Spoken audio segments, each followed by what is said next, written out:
جب اس زمین پر دنیا میں پہلا حمل حضرت حوا علیہ السلام کو ٹھہرا تو بسم اللہ الرحمن الرحیم حضرت حوا علیہ السلام حضرت آدم علیہ السلام کی بیوی اور موجودہ تمام نسل انسانی کی ماں ہیں۔ اللہ تعالیٰ نے انہیں حضرت آدم علیہ السلام کی بائیں پسلی کی تخلیق کیا۔ چونکہ وہ زندہ آدمی سے بنائی گئی اس لیے ان کا نام حوا رکھا گیا۔ ان کا نام قرآن مجید میں نہیں آیا، صرف زوجہ آدم کا کئی مقام پر ذکر ہے۔ جنت میں حضرت آدم و حوا علیہ السلام دونوں کو شجر ممنوعہ کا پھل کھانے سے روکا گیا تھا۔ دونوں ہی اس حکم خداوندی کو بھول گئے اور وسوسہ شیطان سے اسی درخت کا پھل کھا بیٹھے۔ پھل کھاتے ہی احساس گناہ ہوا اور توبہ استغفار میں لگ گئے۔ اللہ جل شانہ نے معاف تو کر دیا، مگر مشیت میں زمین کو آباد کرنے کا وقت آ گیا تھا۔ تخلیق آدم کے وقت ہی بتایا گیا تھا کہ زمین پر ایک خلیفہ یا نائب کا تقرر ہونے والا ہے، اس لیے آدم حوا دونوں کو زمین پر اتار دیا گیا۔ جدہ کے باہر سمندر کے کنارے ایک قبر کا نشان ہے، جس کے متعلق لوگوں کا خیال ہے کہ یہ حوا کی قبر ہے۔ یہودیوں کی روایات کے مطابق آدم حوا کی شادی میں خدا جبرائیل اور دوسرے فرشتے شامل تھے۔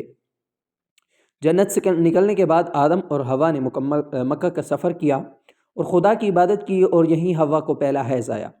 کہا جاتا ہے کہ 10 قسم کی سزائیں حوا اور اس کی بیٹیوں کو تجویز ہوئیں، جن میں حیضانہ حمل اور وضع حمل کی تکالیف شامل ہیں۔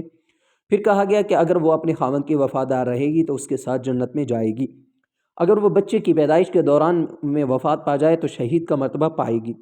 کہا جاتا ہے کہ حوا حضرت آدم علیہ السلام کے 2 سال بعد فوت ہوئیں اور ان کے پہلو میں دفن کی گئیں۔ کہا جاتا ہے کہ جنت میں صرف 2 انسان آدم اور حوا ایسے ہوں گے جن کی ناف نہیں ہوگی، کیونکہ ناف ماں کے پیٹ میں جنم لینے والے بچوں میں ہی ممکن ہے۔ ناظرین، اکثر تاثیر یہ پایا جاتا ہے کہ اس دنیا میں سب سے پہلی وفات حضرت آدم علیہ السلام کی ہوئی، لیکن کچھ لوگوں کا یہ بھی خیال ہے کہ سب سے پہلی وفات حضرت آدم علیہ السلام کے بیٹے حابیل کی ہوئی، جسے قابیل نے قتل کیا اور پھر ایک کوے کے بتائے ہوئے طریقے سے اسے زمین کھود کر دفن کر دیا۔ سورہ الاعراف میں اللہ رب العزت نے حضرت حوا کے حمل کو یوں بیان فرمایا ہے: وہ اللہ ہی ہے جس نے تمہیں ایک جان سے پیدا کیا اور اسی کی جنس سے اس کا جوڑا بنایا تاکہ اس کے پاس سکون حاصل کرے۔ پھر جب حضرت آدم علیہ السلام نے حضرت حوا علیہ السلام کو ڈھانپ لیا تو اسے ایک خفیف یعنی ہلکا سا حمل رہ گیا، جسے لیے وہ چلتی پھرتی رہی۔ پھر جب وہ بوجھل ہو گئیں تو دونوں نے مل کر اپنے رب سے دعا کی کہ اگر تو نے ہم کو اچھا سا بچہ دیا تو ہم تیرے شکر گزار ہوں گے، مگر جب اللہ نے ان کو صحیح سالم بچہ دے دیا تو وہ اس کی بخشش و عنایت میں دوسروں کو اس کا شریک ٹھہرانے لگے۔